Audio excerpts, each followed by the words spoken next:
नमस्कार साथियों, मैं रोहित मुकुल प्रगति पथ चैनल में आपका तहे दिल से स्वागत करता हूं। आइए हम लोग एमसीक्यू सेकंड चालू कर रहे हैं और आप कमेंट में इसका आंसर देते रहिएगा। तो आइए हम लोग क्वेश्चन की दुनिया में चलते हैं तहलका मचाने के लिए। और जो है पहला क्वेश्चन आपका है, आपके स्क्रीन पर शो कर रहा होगा। निम्न में से किस युद्ध में बंगाल में अंग्रेजों को सर्वोच्चता प्रदान हो गया? किस युद्ध में हुआ था भाइयों? पलासी का युद्ध, वांडीवास का युद्ध, बक्सर का युद्ध, पानीपत का तृतीय युद्ध, किसमें हुआ था? पलासी के युद्ध में, बक्सर के युद्ध में, वांडीवास के युद्ध में, कि पानीपत के थर्ड युद्ध में? बताइए। तृतीय युद्ध कौन सा युद्ध था? तो देखिए, पलासी का जो युद्ध हुआ था 23 जून 1757 होगा, 1757। बक्सर का युद्ध 22 अक्टूबर 1764। वांडीवास का 1760 और ये पानीपत वाला जो है 1761 है। पलासी के युद्ध के समय रॉबर्ट क्लाइव गवर्नर रहता है बंगाल के, लेकिन बक्सर के युद्ध के समय लॉर्ड वेंसिस्टार्ड गवर्नर रहता है। और इसी समय बक्सर के युद्ध के समय ही इलाहाबाद की संधि होती है, जिसमें दिल्ली के शाह आलम द्वितीय से संधि में बंगाल, बिहार, उड़ीसा का दीवानी ले लिया जाता है। 12 अगस्त 65 को, 1765 को इलाहाबाद की प्रथम संधि होती है, जिसमें क्या प्राप्त हो जाता है? बंगाल, बिहार, उड़ीसा की दीवानी मिल जाती है, जिससे अंग्रेजों को सर्वोच्चता प्रदान हो जाता है। बंगाल में अंग्रेजों को सर्वोच्चता प्रदान हो जाता है दीवानी मिलने के कारण। तो कौन सा ऑप्शन होगा? बक्सर का युद्ध होगा आपका सही आंसर। वांडीवास का जो होता है 60 में होता है, 1700, जिसमें फ्रांसीसियों का धबाक धुआई होता है और वहां से फ्रांसीसी कंपनी का पतन शुरू हो जाता है। इससे पहले बेदरा का युद्ध होता है, नहीं देखे हैं? 59 में आपका बेदरा का युद्ध हुआ है, जिसमें डचों का पराजय हुआ है। पानीपत तृतीय का युद्ध जो है 1761 में, कहा जाता है कि मराठों का पूरी तरह से पतन हो गया था। तो ये तृतीय युद्ध किसके किसके बीच हुआ था? तो अफगानी डकैत था, अफगानी शासक नहीं था, डकैत था, अहमद शाह अब्दाली। और किसके बीच? मराठा पेशवा उस समय कौन थे? तो बालाजी बाजीराव पेशवा थे, और वो एकदम चौकी पर इत्मीनान से बैठल थे गोल लटका के। और युद्ध के मैदान में वास्तविक नेतृत्व कौन कर रहा था? तो सदाशिवराव भाव वास्तविक नेतृत्व था। सेनापति कौन था? तो विश्वास राव। ये दोनों जो है युद्ध के मैदान में ही मारे जाते हैं, युद्ध के मैदान में मारे जाते हैं, और मराठा का पतन हो जाता है। मराठा का पतन सुनिश्चित था, लेकिन पतन होगा नहीं, तुरंत अगला जो पेशवा बनता है माधव नारायण राव प्रथम पुनः जो है मराठा की खोई हुई शक्ति को वापस संगठित कर लेता है, जिसका नाम रहता है माधव नारायण राव। ये सब आप नोट करते रहिए। अहमद शाह अब्दाली और किसके बीच हुआ था? तो उस समय पेशवा थे, पेशवा का नाम पूछेगा तो बालाजी बाजीराव। और यदि प्रधान वास्तविक नेतृत्व करता तो सदाशिवराव भाऊ होगा, वास्तविक नेतृत्व करता थे। और सेनापति कौन थे? विश्वास राव। तो ये पानीपत का थर्ड युद्ध में बुरी तरह से मराठाओं का पराजय हो गया था। बहुत हजारों सेनाएं कत्लेआम हो चुकी थी, क्योंकि जानते हैं अहमद शाह अब्दाली का सपोर्ट कर दिया था शाह आलम द्वितीय, और ये अवध के जो नवाब थे सुजाउद्दौला, ये दोनों लोग सपोर्ट कर दिए थे, इसी चलते हार हो जाता है। लेकिन हम लोग देखेंगे कि पुनः खोई हुई शक्ति को माधव नारायण राव फर्स्ट वापस दिलाते हैं। और इन्होंने ही 1772 में क्या करते हैं? आप जानते हैं ना, इलाहाबाद के संधि में दिल्ली की गद्दी से शाह आलम द्वितीय को उतार दिया गया था, इलाहाबाद में उनको पेंशन पर रखा गया था। यही माधव नारायण 1772 में शाह आलम द्वितीय को गद्दी पर पुनः बैठाते हैं और मराठा का पेंशन भोगी बनाते हैं। याद रखिएगा। तो आंसर क्या होगा आपका? बक्सर का युद्ध होगा मेरे भाइयों।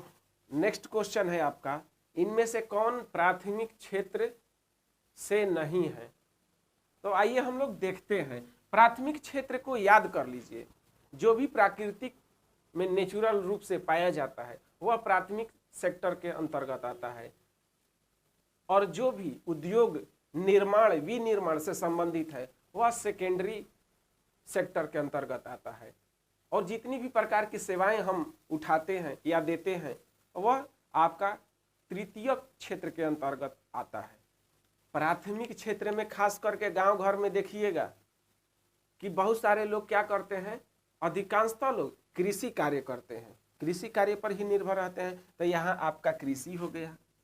और कृषि जो काम करते हैं तो देखे हुएगा गाय भैंस का पालन पोषण भी करते हैं, बहुत सारे जानवरों को पालते हैं, यानी पशुपालन भी हो गया। इसके अलावा कृषि कर रहे हैं तो सिंचाई का भी काम होइबे करेगा, यानी कि सिंचाई भी आपको, और पशुपालन को चराने के लिए ले कहाँ जाएंगे? तो वनों में ले जाएंगे। जंगल झाड़ जो होगा पशुओं को चराने के लिए ले जाया जाता है, यानी कि वन भी आएगा। और जहां भी सिंचाई का व्यवस्था होगा तो वहां मछली पालन भी होता ही है, यानी सिंचाई के बाद मछली पालन, मत्स्य पालन भी इसी में आएगा। और इसके बाद खनन भी आता है।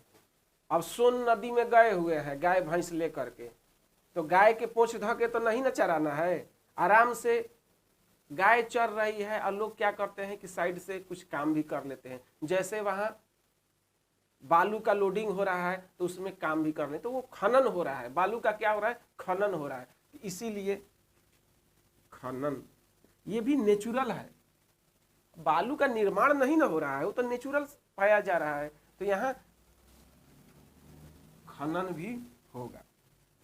प्राथमिक क्षेत्र के अंतर्गत गांव में देखिएगा तो कृषि कार्य होता है, तो कृषि कार्य होगा तो सिंचाई होइबे करेगा, जहां सिंचाई होगा मत्स्य पालन होता है।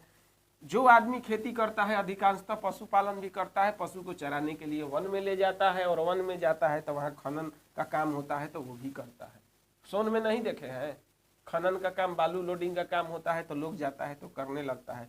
तो ये आपका प्राथमिक क्षेत्र के अंतर्गत। सेकेंडरी क्षेत्र जो है निर्माण विनिर्माण से संबंधित जितने भी उद्योग धंधे हैं वो सेकेंडरी में आएगा, लिखने की जरूरत नहीं है। तृतीयक क्षेत्र में हम आपका लिख देते हैं तृतीयक। टर्सरी जो सेक्टर है उसमें खास करके दी जाने वाली सेवाएं, जैसे कि मैं पढ़ा रहा हूं, आपको सेवा दे रहा हूं, तो ये शिक्षा भी आएगा।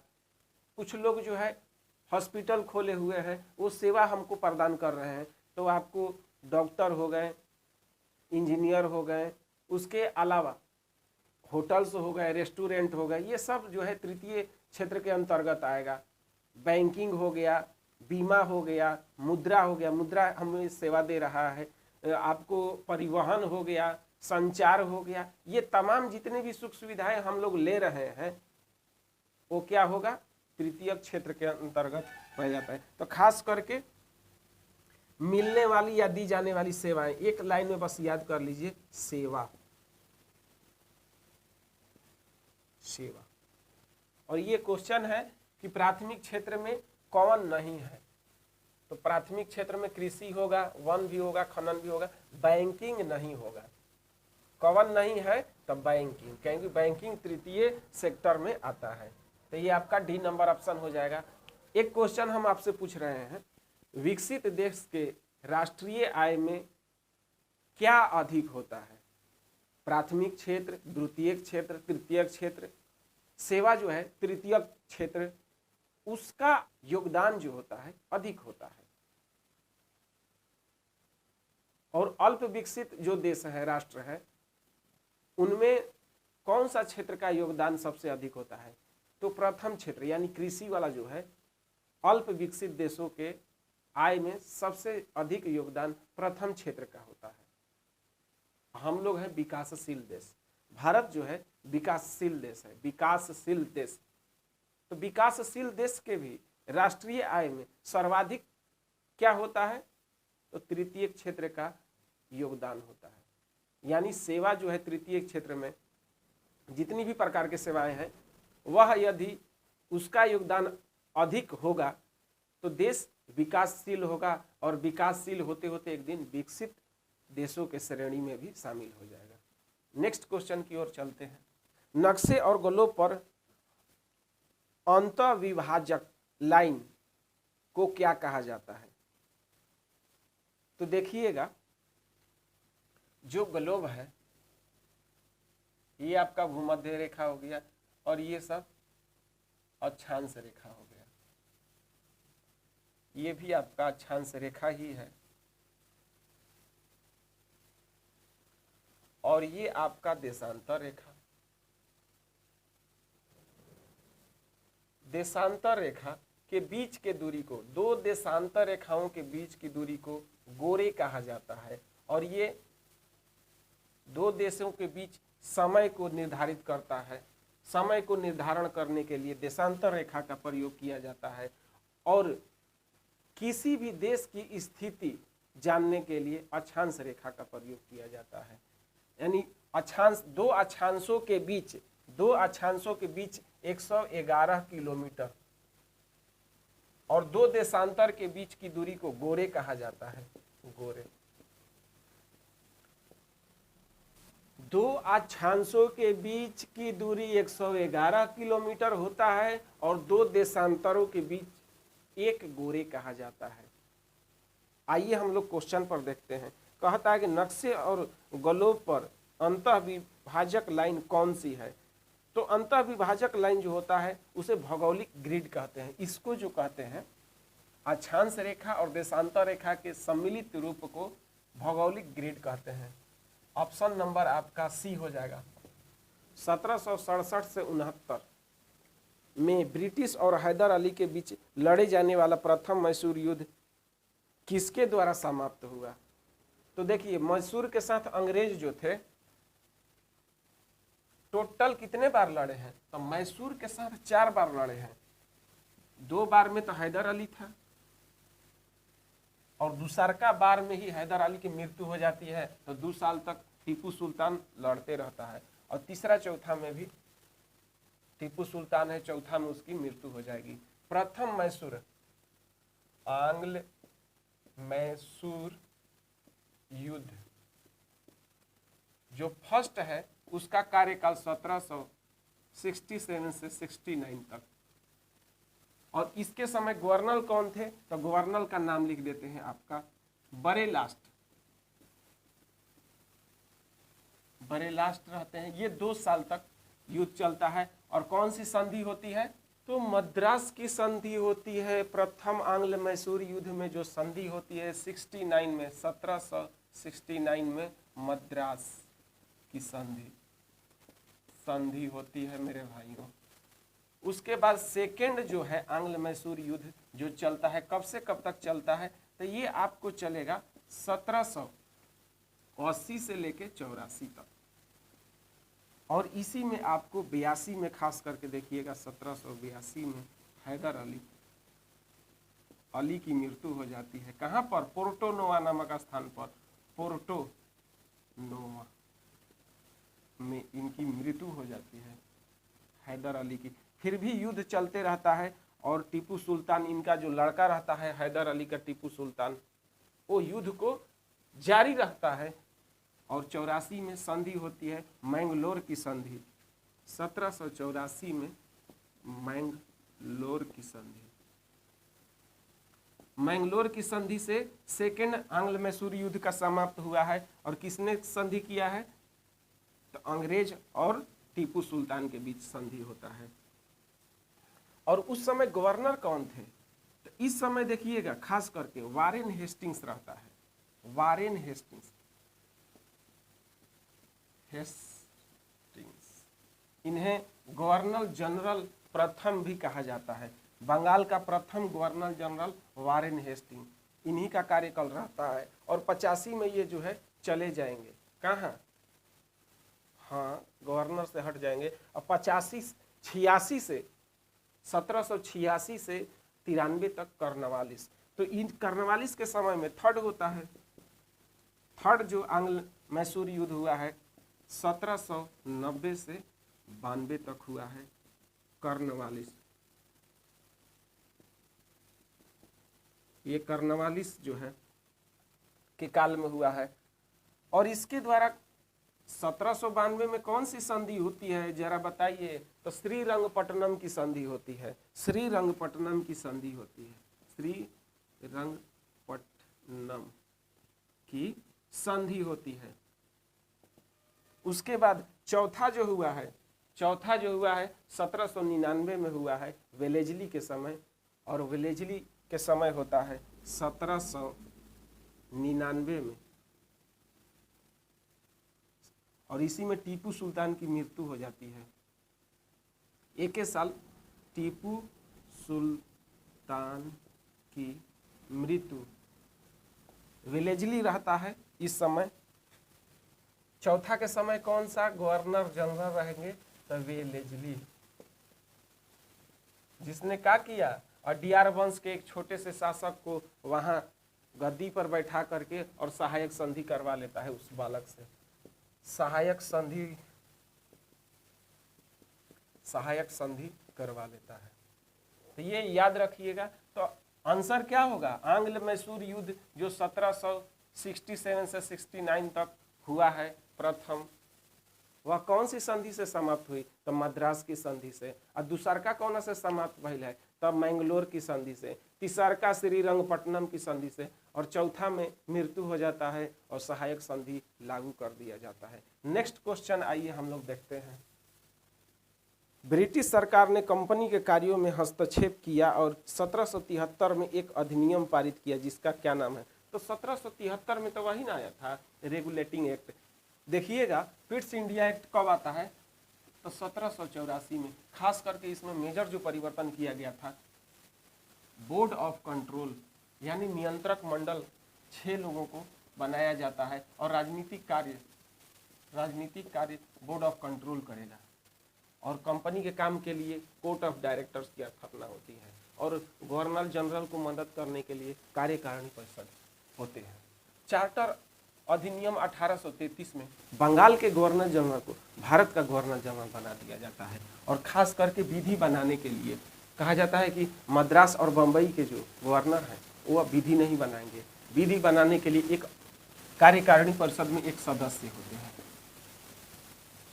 एक सदस्य नियुक्त किया जाए जिसके रूप में लॉर्ड मैकाले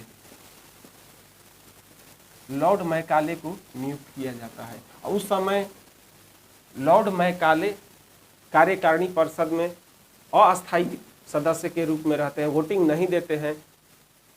और उस लॉर्ड मैकाले के द्वारा बनाया गया विधि को अधिनियम कहा जाता है, अधिनियम का दर्जा दिया गया। 1833 के अधिनियम में देखिएगा कार्यकारिणी परिषद जो था,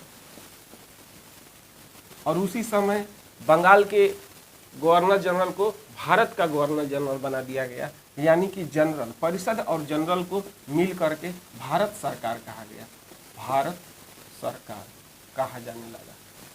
और इसी परिषद और गवर्नर जनरल मिल करके और एक विधि सदस्य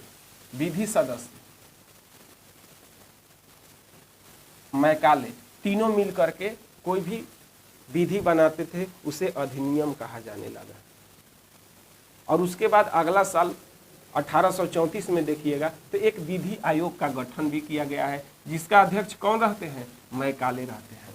भारत शासन अधिनियम जो आएगा 1858 में आएगा और पूरी तरह से कंपनी के माध्यम से जो शासन व्यवस्था भारत में किया जा रहा था उससे कंपनी को समाप्त कर दिया जाएगा और कंपनी के दोनों बॉडी कोर्ट ऑफ डायरेक्टर्स और बोर्ड ऑफ कंट्रोलर दोनों को समाप्त कर दिया जाता है और डायरेक्ट ब्रिटेन के क्राउन और भारत में शासन करेगी।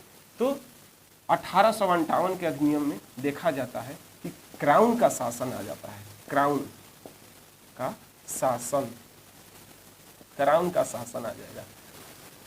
नियामक अधिनियम, इसी नियामक अधिनियम को 1773 का रेगुलेटिंग एक्ट के नाम से जाना जाता है। रेगुलेटिंग एक्ट, रेगुलेटिंग मतलब नियमित, रेगुलर करने के लिए, नियमित रूप से चलाने के लिए कंपनी को जो अधिनियम आया था। याद नहीं आया तो जाके पढ़ लीजिए, रेगुलेटिंग एक्ट पढ़ाए हुए हैं, प्लेलिस्ट में प्रगति पथ का जाइएगा तो सारे वीडियो आपको मिल जाएंगे। कंपनी को नियमित रूप से चलाने के लिए एक्ट लाया जाता है। लोन मांग लिया था, याद आ गया ना, हाँ, तो उसी रेगुलर को नियामक अधिनियम के नाम से भी जाना जाता है। तो ऑप्शन नंबर आपका डी हो जाएगा। 1773 में रेगुलेटिंग एक्ट आया था, यानी नियामक अधिनियम आया था। नेक्स्ट क्वेश्चन देखिए 7 नंबर, निम्न में से किस राजवंश में बीजापुर में स्वतंत्र शासन की स्थापना किया था? बीजापुर का स्वतंत्र स्थापना किसने किया था? बहमन साम्राज्य का जब पतन होता है तो उसके स्थान पर 5 राज्यों का स्थापना होता है। वो कौन कौन होता है तो देख लीजिए। पहिल का अहमदनगर, अहमदनगर का स्थापना कौन करते हैं तो हसन निजाम।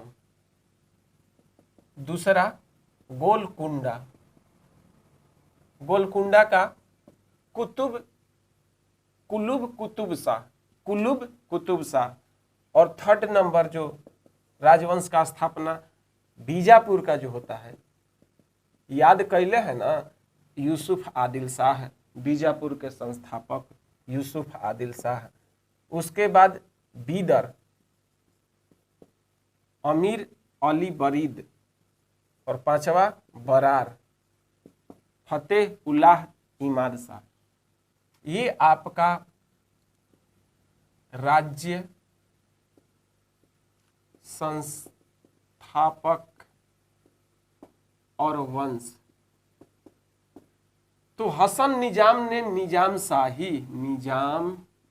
शाही राजवंश की स्थापना की। गोलकुंडा में कुलुब कुतुब शाह ने कुतुब शाही वंश की स्थापना की। बीजापुर में यूसुफ आदिल शाह ने आदिल शाही वंश की स्थापना की। बीदर में अमीर अली बरीद ने बरीद शाही, अपनी ये नाम पर ही चालू किए थे। और बरार में देखिएगा था फतेह उल्लाह इमाद शाह ने इमाद शाही राजवंश का स्थापना किया। अहमदनगर में कौन? हसन निजाम। बीजापुर में यूसुफ आदिल शाह। गोलकुंडा में कुतुब शाही वंश का। बीदर में अमीर अली बरीद। और बरार में फतेह उल्लाह इमाद ने अपना। तो कौन सा हो जाएगा? बीजापुर का किसने किया था? तो यूसुफ आदिल शाह। ये आपका आंसर हो जाएगा, यूसुफ आदिल शाह। स्क्रीनशॉट ले लीजिए इसका। राज्यसभा में जो सभापति होते हैं उनको शपथ कौन दिलाता है? ऑप्शन आप देख लीजिए, राष्ट्रपति, उपराष्ट्रपति, सुप्रीम कोर्ट के मुख्य न्यायाधीश। और लास्ट ऑप्शन है शपथ की आवश्यकता नहीं पड़ती है। क्या मारिएगा आप बताइए, गेस कीजिए। ध्यान से सुनिएगा मेरी बात को। उपसभापति जो होते हैं राज्यसभा का ही सदस्य होते हैं, राज्यसभा के द्वारा ही चुने जाते हैं। तो राज्यसभा का सदस्य होते हैं तो सदस्यता के रूप में तो एक बार शपथ ग्रहण किए लिए होंगे, तो दोबारा उनको शपथ ग्रहण करने की कोई आवश्यकता नहीं है। तो ऑप्शन नंबर क्या हो जाएगा आपका? डी हो जाएगा। ऑप्शन नंबर डी, शपथ ग्रहण करने की कोई आवश्यकता नहीं है। हाँ, वहीं देखिएगा लोकसभा में भी अध्यक्ष और उपाध्यक्ष होते हैं। लोकसभा के अध्यक्ष और उपाध्यक्ष भी होते हैं, तो वो भी तो लोकसभा के सदस्य होते हैं। तो लोकसभा के अध्यक्ष के रूप में और लोकसभा के उपाध्यक्ष के रूप में उन्हें दोबारा शपथ ग्रहण नहीं कराया जाता है। क्यों? क्योंकि लोकसभा के सदस्य के रूप में पहले ही शपथ ग्रहण कर चुके होते हैं। हाँ, ध्यान रखने वाली बात यह है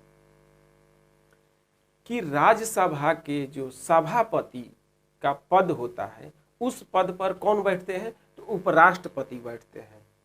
और उपराष्ट्रपति राज्यसभा के पदेन सभापति के रूप में कार्यभार को करते हैं। इसलिए राष्ट्रपति दोनों में से किसी भी सदन का सदस्य नहीं रहते हैं, इसलिए उनकी शपथ ग्रहण होगा और किसके द्वारा कराया जाएगा? राष्ट्रपति के द्वारा कराया जाएगा। क्लियर हो गया? राज्यसभा के जो सभापति होते हैं वह कुर्सी पर तो उपराष्ट्रपति बैठते हैं। उपराष्ट्रपति राज्यसभा के पदेन सभापति के रूप में कार्यभार को देखते हैं। वह किसी सदन का सदस्य नहीं होते हैं, जिस कारण से उन्हें शपथ ग्रहण राष्ट्रपति के द्वारा दिलाया जाएगा। तो पूछेगा क्वेश्चन कि राज्यसभा के सभापति को कौन दिलाएगा? तो राष्ट्रपति दिलाएंगे। और उपसभापति को कौन दिलाएगा? तो उन्हें आवश्यकता ही नहीं है। तो आपका क्वेश्चन में उपसभापति है, तो ऑप्शन नंबर आपका डी हो जाएगा। भारत में चिश्ती संप्रदाय की शुरुआत किसके द्वारा किया गया? तो याद कीजिए, मोहम्मद गौरी आया था ना? हाँ आया था। तो अपने साथ जो शेख मुइनुद्दीन चिश्ती को लेकर के आया था, चिश्ती को लेकर के आया था। तो इन्होंने ही अजमेर में क्या किए थे? चिश्ती संप्रदाय का शुरुआत किए थे। तो ये आपका आंसर हो जाएगा शेख मुइनुद्दीन चिश्ती। और इन्हें क्या क्या नाम से जाना जाता है? तो ख्वाजा जहां, ख्वाजा जहां, या गरीब नमाज के नाम से भी, गरीब नमाज, गरीब नमाज के भी नाम से जाना जाता है। किसको? शेख मुइनुद्दीन चिश्ती को। और इसी का चेला थे कौन? अरे इसी के चेला बख्तियार काकी। याद आया? कुछ शिष्य रहता है बख्तियार काकी। बख्तियार काकी महिला नहीं है, ये पुरुष है। बख्तियार काकी ही क्या किया था? नालंदा विश्वविद्यालय को पूरी तरह से तोड़ फोड़ दिया था, उसमें आग लगा दिया था, महीनों दिन तक पुस्तकालय जलता रहा। ये जो है बख्तियार काकी वही है। इसके बाद बख्तियार काकी का शिष्य कौन रहते हैं? तो बख्तियार काकी का शिष्य कुतुबुद्दीन ऐबक भी रहता है, जिसने इन्हीं के याद में क्या बनवाया था? कुतुबुद्दीन ऐबक ने कुतुब मीनार का निर्माण करवाया था, बख्तियार काकी के याद में ही। इसका शिष्य कुतुबुद्दीन ऐबक भी रहता है और बाबा फरीद भी, बाबा फरीद भी रहते हैं। बाबा फरीद का चेला कौन था? बाबा फरीद का चेला निजामुद्दीन औलिया, नाम सुने हैं ना निजामुद्दीन औलिया का, जिसने कहा था, क्या कहा था भाई? मेरे घर में 10 दरवाजे हैं। निजामुद्दीन औलिया।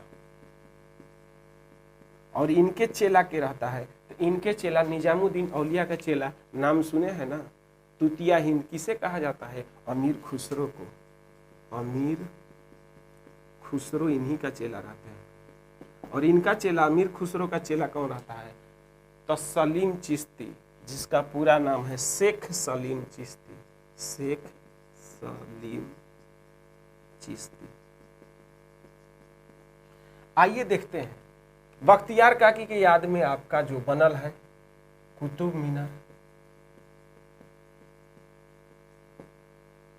बाबा फरीद जो है गुरु ग्रंथ साहिब का निर्माण किए हैं। गुरु ग्रंथ साहिब का निर्माण का संकलन किए हुए हैं। निजामुद्दीन औलिया ने अलाउद्दीन खिलजी को कहा, हजूर मेरे घर में तो 10 गो दरवाजे हैं।